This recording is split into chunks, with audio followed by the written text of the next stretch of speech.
Hi, my name is Evelyn, and today I'm going to show you how to make butter slime. Supplies you need is glue, shaving foam, eye contact solution, yellow food coloring, teaspoon, spoon, and clay, and a bowl. 1. Put any amount of glue you want.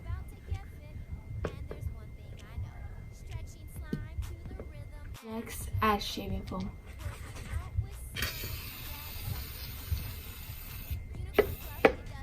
Next, add food coloring, any coloring you want for your slime.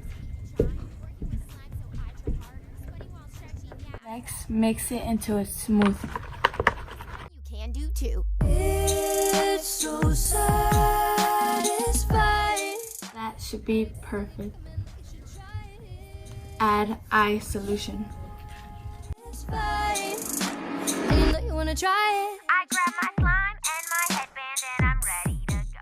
Next, add eye solution if you need it.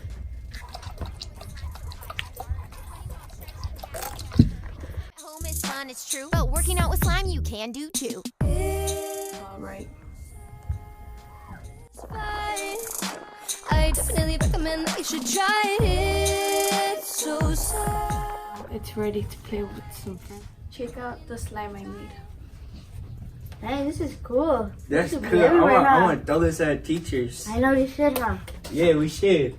Should? Yeah. Let's go. If you liked my video and make this fun slime at home, thanks.